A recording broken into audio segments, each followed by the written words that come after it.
আজকে কিন্তু সকাল সকালে রেডি হয়ে গেছিলাম ঠাকুর মন্দিরে খেতে যাব বলে। আমাদের বাড়ির ঠিক পিছন দিকে একটা কালী মন্দির আছে, সেখানেই কিন্তু কালী পুজো হয়, বাৎসরিক অনুষ্ঠান হয় কালী পুজোর।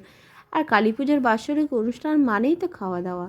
তার জন্য কিন্তু দেখো আমি কিন্তু রেডি হয়ে নিচ্ছি, এই চুড়িদারটাই পরেছিলাম। আসলে পিছনেই তো যাব, ওর জন্য বেশি কিছু পরিনি, হালকা পাতলাই একটা চুড়িদার পরেছিলাম, তার সাথে কিন্তু একটু চুলটা বেঁধে নিয়েছিলাম, একটা টিপ পরে নিয়েছিলাম। আর সেটাই তোমাদেরকে দেখিয়ে নিচ্ছি। আর আমার সাজুগুজু মানে এইটুকুতেই কমপ্লিট। আর বিয়েবাড়ি গেলে খুব জোর আমি হয়তো ময়েশ্চারাইজার আর ফাউন্ডেশনটা লাগাই, এর থেকে আর লিপস্টিক লাগাই, এর থেকে আর বেশি কিছু লাগাই না। আর এদিকে দেখো আমার কিন্তু রেডি হয়ে গেছি, তারপরে কিন্তু বেরিয়ে পড়েছিলাম। আর তোমাদেরকে দেখিয়ে দিচ্ছি ঠিক কোনখানটায় আমাদের প্যান্ডেলটা হয়েছিল। আমাদের এই যে বাড়িটা দেখছো তার নিচেই কিন্তু পিছন দিকে একটা মাঠ আছে, সেখানে কিন্তু একটা মন্দির আছে, আর ওখানে কালী পুজোর প্যান্ডেল হয়েছিল। আর আমি অদ্রিত আর অদ্রিতের দিদুন গেছিলাম, তার সাথে কিন্তু সোনাইও গেছিলো। আর সোনাইয়ের পরে কিন্তু আমার বাবাও গেছিলো।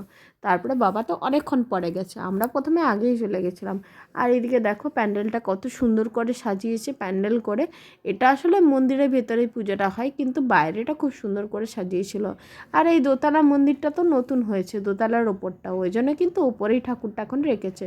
আর আমরা ওপরে ঠাকুর রেখেছে বলে ওপরে ঠাকুরের ওখানটাও দেখে নিলাম। আগের বছর যখন গেছিলাম তখন কিন্তু নিচেরটাই ছিল।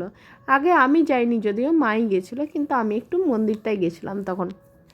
আর এই যে দেখো প্যান্ডেলটা কত সুন্দর করে সাজানো, তার মধ্যে ঠাকুরটাও যেন জলজল করছে, চোখগুলো এত সুন্দর করে ঠাকুরটা সাজানো যেন বোঝাই যাচ্ছে না এটা আসল না নকল।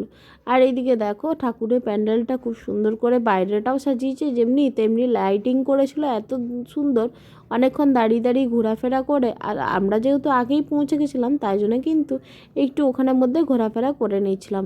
আর তখন যেহেতু পুজো হচ্ছিলো তাই জন্য কিন্তু কিছুক্ষণ দাঁড়িয়েও গেছিলাম। আর পুজোর ওখানটা যেহেতু ছোটো মানে জায়গাটা কম ছিল, সেই জন্য কিন্তু নিচে আমরা বসে পড়েছিলাম। আর এখানে যেহেতু চেয়ার টেবিল ছিল তার জন্য কিন্তু ওখানেই বসে পড়েছিলাম।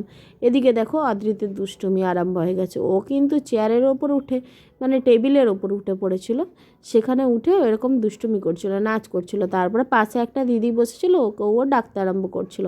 তারপরেই তো দেখো কিছুক্ষণের মধ্যেই আবার খাওয়া দাওয়া স্টার্ট করে দিয়েছিল। আর এদিকে তখন বাবাও পৌঁছে গেছিলো। এদিকে কিন্তু প্লেট দিয়ে দিয়েছিল, গ্লাস দিয়ে দিয়েছিল, তারপরেই কিন্তু জল দিয়ে দিয়েছিল।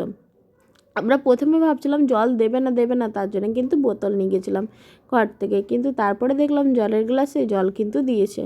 আর আসলে আমাদের মনে ছিল না, 1 বছর আগে গেছিলাম তো তখন ঠিক মনে ছিল না। আর এদিকে দেখো এখানে কিন্তু এইবারে পোলাও খাইয়েছিল, আগের বছর খিচুড়ি খাইয়েছিল, কিন্তু এই বছর হয়েছে পোলাও। আর পোলাওটা খেতে কিন্তু দুর্দান্ত ছিল, তার সাথে কিন্তু আলুর দমও ছিল।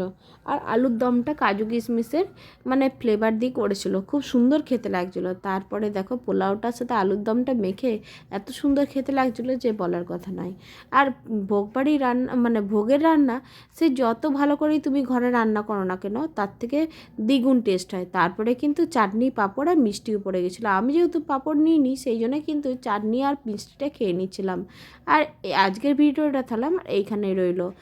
আর যদি ভিডিওটা ভালো লেগে থাকে তাহলে লাইক কমেন্ট শেয়ার করতে ভুলো না। টাটা সকলকে, সবাই ভালো থেকো সুস্থ থেকো, আবার নতুন একটি ভিডিও নিয়ে আসবো। ততক্ষণের জন্য সবাই ভালো থেকো, টাটা।